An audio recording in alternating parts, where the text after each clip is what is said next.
est en train de célébrer la révolution du 30 juin 2013. Alors, il y a 10 ans, jour pour jour, l'armée et le peuple se sont unis pour sauver leur pays. Le 3 juillet 2013, l'ancien président a été destitué de ses fonctions présidentielles par le peuple après une année tumultueuse au pouvoir marquée par des crises et répétitions parfois meurtrières. L'armée a décrété que le président de la Cour constitutionnelle assurait l'intérim à la tête du pays. Une annonce suivie d'une explosion de joie sur la place El Tahrir au Caire. Le président Abdel Fattah el-Sisi a déclaré que le 30 juin 2013, le peuple a déclaré l'indépendance de l'Égypte dans la prise de décision, suivant uniquement sa volonté et ses intérêts suprêmes. Dans un discours prononcé vendredi à l'occasion du 10e anniversaire de la révolution du 30 juin 2013, le président a déclaré que ce jour marque la réaffirmation de l'unité de la patrie sous son identité égyptienne qui unit et ne se disperse pas. Dalia Karam nous donne plus de détails. Le président Abdel Fattah el-Sisi a rendu hommage vendredi au sacrifice et à la patience des Égyptiens aux prises avec une crise économique 10 ans après son arrivée au pouvoir. Dans son discours marquant le 10e anniversaire de la révolution du 30 juin 2013, le président el-Sisi s'est dit pleinement confiant dans cette génération qui, grâce à ses efforts et à sa patience, a transporté l'Égypte du chaos et de l'anxiété à la stabilité et à la sécurité, et qui est capable d'achever sa transformation de développement. Le président a rappelé le grand progrès en matière d'infrastructures et d'énergie ainsi que la création de nouvelles villes intelligentes. Le président el-Sisi a affirmé que le 30 juin 2013 est l'un des jours immortels les plus importants de l'histoire de l'Égypte. C'est le jour où le grand peuple d'Égypte s'est soulevé contre ceux qui voulaient prendre sa patrie, rejetant l'injustice, le sectarisme et la tyrannie, ajoutant que l'identité de la patrie est authentiquement égyptienne et que nous ne permettrons pas qu'il soit enlevé ou échangé. Le président a déclaré que la résilience du peuple égyptien depuis la révolution du 30 juin 2013 serait étudiée par des intellectuels et des chercheurs.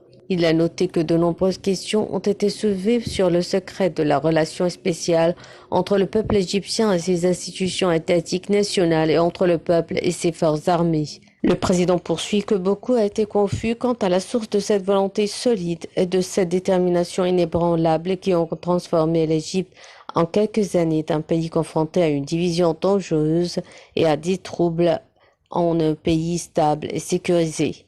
Le président a déclaré que la génération actuelle d'Égyptiens est le mieux équipée pour construire un État moderne et avancé. À l'occasion du 10e anniversaire de la révolution du 30 juin, le président a renouvelé sa promesse que le dévouement et le travail ne seraient que pour l'Égypte et que l'intérêt national et l'identité guideront notre voyage et notre chemin. Le président a rappelé que cette victoire visait l'amélioration de la vie de tous les Égyptiens en leur permettant de libérer leur créativité et de travailler pour réaliser un avenir meilleur. Le président a également rappelé les efforts visant à intégrer toutes les composantes de la patrie, y compris le secteur privé, la société civile, les jeunes et les femmes, pour achever la construction d'une nouvelle république moderne et avancée.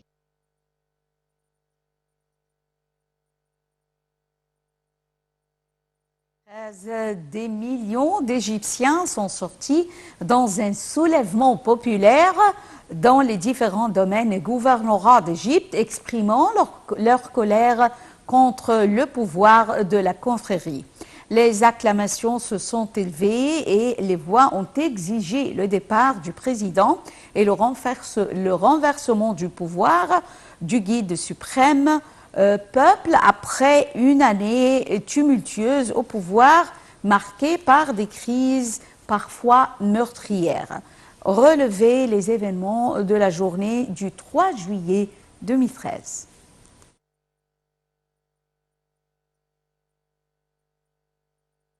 Le 30 juin 2013, des millions d'Égyptiens sont sortis dans un soulèvement populaire dans les différents domaines, gouvernorats d'Égypte, exprimant leur colère contre le pouvoir de la confrérie. L'année et 3 jours que l'ex-président Mohamed Morsi et son groupe ont passé au pouvoir a été témoin de nombreux événements et situations dans lesquels ils ont commis de nombreuses erreurs graves contre l'État et ses institutions et sont devenus une menace pour la paix publique et la sécurité dans la société. Ainsi, le peuple lance sa révolution, déclare sa rébellion et écrive une nouvelle histoire pour l'Égypte le 30 juin 2013. Les forces armées se sont rangées du côté de la volonté du peuple, ont soutenu ces demandes et se sont tenus à ses côtés le 30 juin lorsqu'ils étaient des centaines de milliers de manifestants à demander le départ de l'ancien président un an après son arrivée au pouvoir.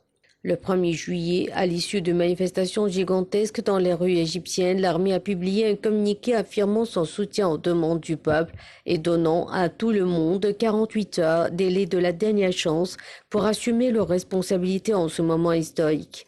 Si ces demandes ne sont pas satisfaites, poursuit-elle, ce sera aux forces armées d'annoncer une feuille de route et de mesures supervisées par elles, en coopération avec toutes les forces patriotiques et sincères, sans exclure aucun parti. La journée de mercredi 3 juillet 2013 s'annonçait alors sous tension. L'ultimatum de 48 heures qu'avait fixé l'armée à ce dernier pour satisfaire les revendications du peuple sous peine de se voir imposer une feuille de route expirait à 16h30. À 19h, l'armée égyptienne a signifié à l'ancien président qu'il n'était plus président. Une annonce accueillie par une explosion de joie par ses opposants qui manifestaient en masse à travers le pays. Vers 21h, dans une allocution télévisée, le chef d'état-major Abdel Fattah al-Sisi, entouré des principaux chefs religieux du pays et du représentant de l'opposition, annonçait que la constitution était suspendue et que M. Morsi a été remplacé par le président de la Haute Cour constitutionnelle, Hadi Mansour. La feuille de route prévoit également un gouvernement intérimaire sans appartenance politique. Il était formé pour la période de transition sous la direction d'un des chefs de l'armée. Ces autorités de transition devraient préparer les élections présidentielles et législatives dans l'ordre qui serait déterminé par la nouvelle constitution. L'armée, durant toute la période de transition, superviserait ces procédures afin d'assurer leur mise en œuvre en toute impartialité. Dans le même temps, un conseil présidentiel de 3 membres dirigé par le président de la Cour suprême constitutionnelle était chargé d'administrer les affaires du pays pendant une période transitoire allant de 9 mois à 1 an. Ce plan a été discuté entre l'armée, les responsables de l'opposition et les chefs religieux.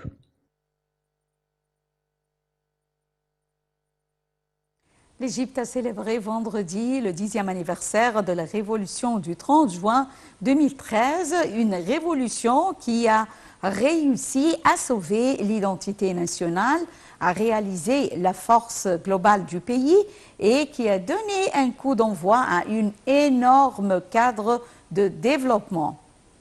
Une énorme carte de développement. Alors, 9 ans après la révolution du 30 juin, le visage de l'Égypte a changé et on parle aujourd'hui d'une nouvelle république.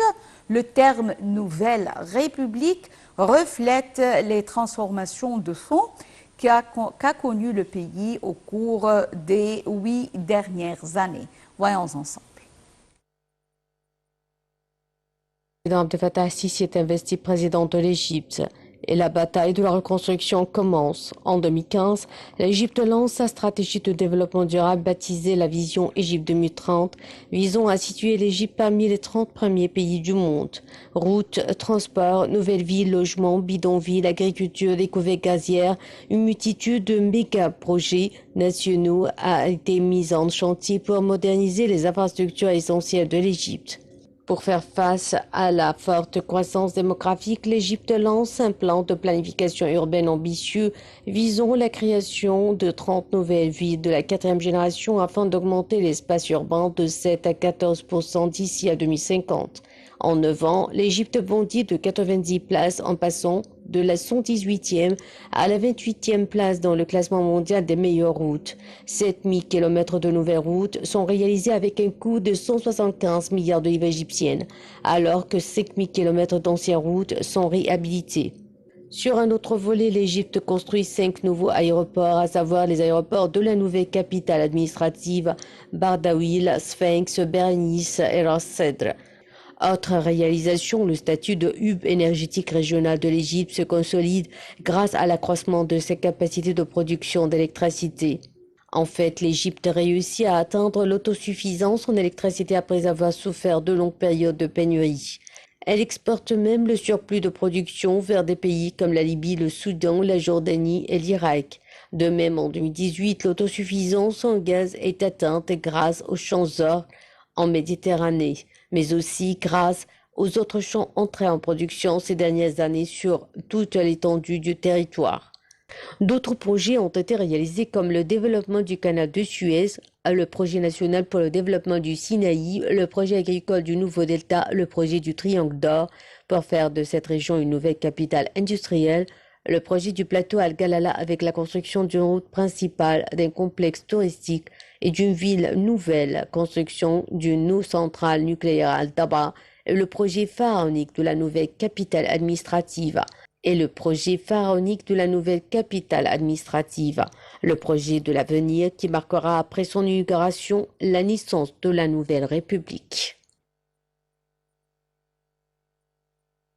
Des ponts, des routes, des villes nouvelles, des musées, des logements sociaux, des prisons, la nouvelle Égypte promise par le président Abdel Fattah el-Sisi, arrivé au pouvoir il y a 10 ans, et le royaume des bétonnières et des grues. Alors, le président Abdel Fattah el-Sisi a affirmé ce samedi que les nouveaux routes, axes et ponts en cours de construction visent à atteindre la plus grande fluidité du trafic et à faciliter la circulation des citoyens au Grand Caire et dans les gouvernorats. Ces propos ont été tenus lors de la tournée du président el-Sisi ce samedi pour suivre les travaux de développement dans plusieurs routes et axes au Grand Caire. Voyons ensemble. Le projet de route nationale est un important projet d'infrastructure égyptien initié par le président Abdel Fattah el-Sisi en août 2014. Le projet comprend la construction de 39 nouvelles routes d'une longueur totale de 4400 km. Le nouveau réseau routier représentera environ 10% de la taille totale de toutes les routes en Égypte. Le projet devrait être achevé d'ici 2 ans et coûter 36 milliards de livres égyptiennes. Le ministre des Transports Kamel El-Wazir a révélé que 4500 et 7000 km au total du projet de route nationale en cours de développement ont été mis en œuvre depuis le lancement du programme en 2014 pour un coût total de 75 milliards de livres égyptiennes. Pour accomplir les efforts du plan national, 1300 autres kilomètres sont en cours de construction avec des investissements d'une valeur de 25 milliards de livres égyptiennes. En revanche, 1200 km supplémentaires sont prévus dans un avenir proche, a annoncé le ministre. Depuis juin 2014, 7 nouveaux axes principaux ont été établis sur le Nil en Haute-Égypte, visant à relier les principales routes situées sur la rive ouest et est du Nil pour un montant de 10 milliards de livres égyptiennes. Ajoutant que 7 autres des projets similaires sont en cours ainsi que le revamping de 2 autres pour une valeur de 14 milliards de livres égyptiennes. Dans le cadre du programme ambitieux à long terme de l'État, la modernisation et l'entretien de 5000 km du réseau routier existant ont été achevés pour un coût total de 15 milliards de livres égyptiennes. En outre, 250 ponts ont été construits dans tout le pays, a souligné le ministre, affirmant que les entrepreneurs égyptiens ont réalisé tous ces développements. Le ministère égyptien des Transports en 2020 a entrepris l'expansion de la rocade autour du Grand Caire, s'étendant sur plus de 106 km de long entre l'autoroute et le corridor Marioteia, avec des coûts totalisant 7,3 milliards de livres égyptiennes dans le but de contribuer à réduire les embouteillages sur l'autoroute la plus cruciale de la zone métropolitaine. Selon le ministre, la modernisation vise à répondre à la croissance rapide de la population en élargissant la rocade pour accueillir des volumes de trafic plus importants et réduire le temps de trajet, donc moins de consommation d'énergie. Une usine d'hydrogène vert qui sera installée dans la zone industrielle égyptienne de l'Aïn Sokhna devrait produire à terme 220 000 tonnes d'hydrogène vert et 1 million de tonnes d'ammoniac vert par an, Dalia Karam nous donne plus de détails dans ce commentaire. Le leader indien des énergies renouvelables, Renew Power, a signé un accord avec les autorités égyptiennes pour la construction d'une usine de production d'hydrogène vert dans la zone industrielle de Ain Sokhna, à 116 km au sud-est du Caire. C'est ce qu'a annoncé l'autorité générale de la zone économique du canal de Suez dans un communiqué publié vendredi 23 juin. L'accord qui a été signé à New Delhi par une délégation de la zone économique du canal de Suez en Inde prévoit un investissement total de 8 milliards de dollars. Le projet sera réalisé en deux phases. La première, qui sera une phase expérimentale, doit permettre de produire de 20 000 tonnes d'hydrogène vert et 100 000 tonnes d'ammoniac vert par an grâce à un électrolyseur de 150 MW alimenté par 570 MW d'énergie renouvelable. La capacité de production sera ensuite portée à 220 000 tonnes d'hydrogène vert et 1 million de tonnes d'ammoniac vert par an, après l'installation d'un électrolyseur de 1,5 GW alimenté par 5,68 GW d'énergie renouvelable. La zone économique du canal de Suez a indiqué dans ce cadre qu'une délégation de responsables du groupe Renew Power prévoit de se rendre en Égypte en juillet courant pour achever les discussions autour du projet avec l'ensemble des parties concernées. La République arabe d'Égypte et la République populaire de Chine jouissent de bonnes relations depuis plusieurs décennies. La conception et le lancement prochain du satellite Misrsat 2 vient renforcer les relations entre les deux pays, ouvrant la voie à un ensemble de futurs projets. Un compte rendu de Dalia Karam. Deux prototypes de satellites mécaniques et électriques pour le projet de satellite Misrsat 2 financé par la Chine ont été livrés dimanche 25 juin au siège de l'agence spatiale égyptienne, faisant de l'Égypte le premier pays africain ayant la capacité d'assembler, d'intégrer et de tester des satellites. Le Misrsat 2, conçu dans le cadre d'un partenariat entre l'agence spatiale égyptienne et son homologue chinoise, a quitté le Caire le mercredi 28 juin en vue de la préparation de son rechargement et de son lancement depuis la Chine. Lors de la cérémonie de livraison, la ministre égyptienne de la coopération internationale Rania Al-Mashrat a fait savoir que le projet entrait dans le cadre d'un accord de partenariat stratégique signé en 2014 entre l'administration nationale de l'espace de Chine et l'autorité nationale égyptienne pour la télédétection et les sciences spatiales lors de la visite du président Abdel Fattah al-Sisi en Chine.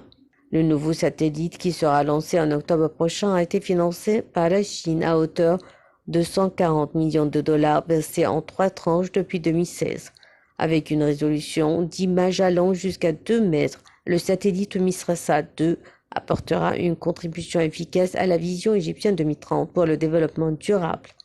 Selon le directeur général de l'agence spatiale égyptienne, il aidera l'Égypte à réaliser ses plans de développement dans de nombreux domaines, notamment l'utilisation des ressources nationales en déterminant les types de cultures et leur répartition en Égypte en fonction de la nature, de l'atmosphère et du sol, l'exploration des ressources minérales, l'urbanisme et la surveillance des changements côtiers. L'Égypte a construit deux nouveaux aéroports internationaux proches de la capitale. L'aéroport de la nouvelle capitale administrative est situé à l'est du Caire et l'aéroport Sphinx à l'extrême ouest de l'agglomération. Ces nouveaux aéroports devraient atténuer partiellement la pression sur l'aéroport international du Caire et contribueraient efficacement à la relance du tourisme en Égypte. Les détails avec Dalia Karam. Qui n'a pas rêvé d'atterrir juste devant la pyramide d'Égypte? Le nouvel aéroport du Sphinx SPX, a été inauguré le 1er novembre 2021 avec le premier vol SM001 de la compagnie aérienne Air Cairo à destination de Sharm el-Sheikh.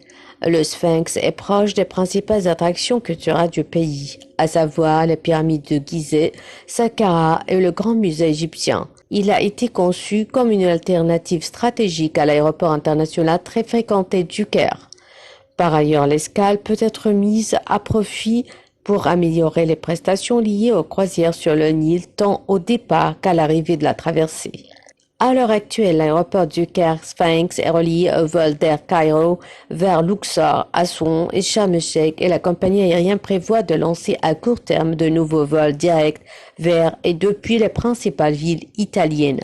Le nouvel aéroport international a été construit près du nouveau grand musée égyptien de Gizeh à la périphérie du Caire, dans le cadre des plans du gouvernement visant à améliorer l'accessibilité des sites archéologiques pour les visiteurs et les touristes avec des liaisons directes vers les sites les plus fréquentés de la mer Rouge. Et pour sa nouvelle capitale administrative en construction, l'Égypte a ouvert un nouvel aéroport. La nouvelle capitale méga-projet de plusieurs dizaines de milliards de dollars est destinée à accueillir les institutions nationales et étrangères. L'aéroport international desservant la nouvelle capitale de l'Égypte est situé à environ 45 km à l'est du Caire et a été construit en même temps que l'aéroport international du Sphinx à l'ouest du Caire. L'aéroport a une superficie de 16 km² et devrait atténuer partiellement la pression sur l'aéroport international du Caire et l'aéroport international du Sphinx. L'aéroport a été inauguré le 9 juillet 2019 pour une période d'essai d'1 mois.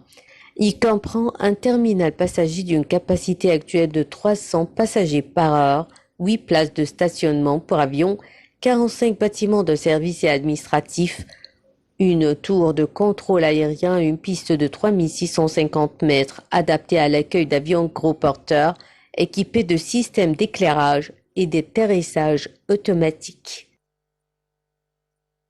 L'Égypte se met également à l'écotourisme. Le projet Éco-Égypte vise à améliorer les performances et inscrire le tourisme dans une logique de développement durable. Il s'inscrit dans le plan gouvernemental Égypte 2030, largement soutenu par les Nations Unies. Je vous laisse, mesdames et messieurs, avec ce commentaire et la transmission en langue française reprend à 18h locale.